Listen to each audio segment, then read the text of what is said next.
Luto tayo ng sizzling kare-kare. Tara!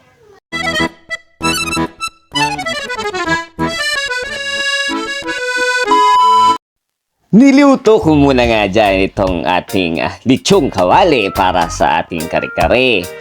Pinakuluan ko na yan. So, naready ko na rin ang tapos, ito yung mga sangkap nating mga gulay. Yan, may puso ng saging tayo dyan. Ito na, niluto ko na yan. Saka ito naman, medyo ibablanch lang natin to ng konti lang naman. Hindi masyadong lutong-luto kasi mas masarap yung may lutong yung gulay natin. Ang gusto ko pa naman sa mga gulay talagang malutong-lutong siya. Ayaw natin yung overcook para nandun pa rin ang sustansya. Di ba? So, ito, madali lang itong malutong pechay na to. Mabilis ko lang yan. Hiyain. Alisin natin dyan. So, huli natin yung saging kasi medyo may katigasan ito. Diba? Matigas ang ulo dyan. So, yan. Hayaan lang muna natin. Tapos, medyo low heat lang yan. Ayaw natin ng sobrang luto yan. So, para talagang masarap yan. Ito yung ano natin, ipapanggagarnish natin. Kasi gagawa tayo mamaya ng sauce. Yan. Diba? Hiniwalay ko yan para talagang sakto lang ang pagkaluto niya. Ayaw ko siya halo na sa kare-kare mismo. Kasi ang pangit nun. So, depende naman sa inyo kung anong hilig nyo. Naghiwa na ako dyan ng sibuyas, bawang, saka may luyang konti lang. Hinalo ko na sa bawang. Saka yan, yung papalasa natin, alamang. Saka peanut butter. Ready na yan. Saka mga sangkap natin. Yan. Tapos, ito na yung mga ready natin. Ready na natin yan. Lahat na ready. So, ito.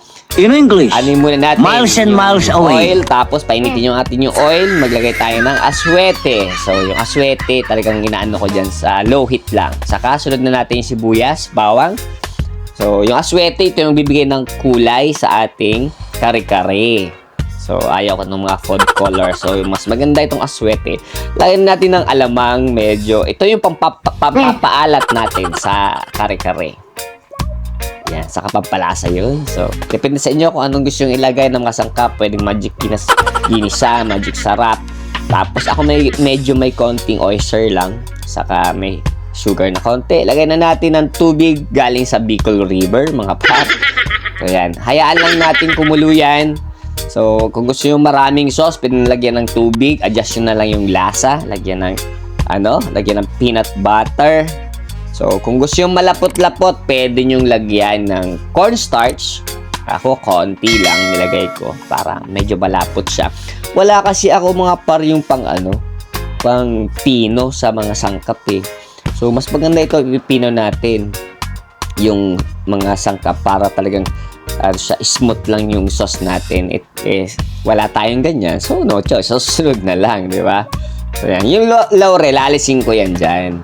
Kasi ayaw naman natin makita dyan sa natin eh. Sa sauce natin. Mas maganda nito pino. So, yan. Magpiplating na tayo. Pinainit ko na dyan ang sizzling natin. So, yan. Ayusin natin. Sobrang crispy nung natin, lechong kawali. Pinakuluan ko lang yan sa sibuyas, bawang, paminta, laurel, asin, bitchin. So, yan. Tapos, yan na. Ilagay na natin yung sauce natin, di ba? Nakakatakam to, mga par. Natatakam ka rin ba? So, ganito yung gusto ko. Pwede rin yung yung halo nyo yung lechonin yung wag nyo yung lechonin yung kawali. Yan. Pwede naman yung ready lang. So, syempre, hindi tayo papayag. Nagluto tayo, hindi tayo kakain. Ayan. Lalantakan na natin to, mga par. Inuna ko na dyan yung gulay. Sobrang crispy, di ba? Yun. Pang restaurant, sobrang mahal na ito sa ibang restaurant.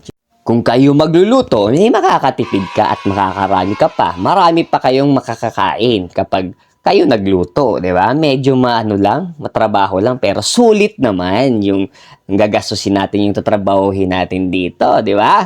Kaya kung nagutom kayo, nagustuhan nyo, like nyo naman ang ating page.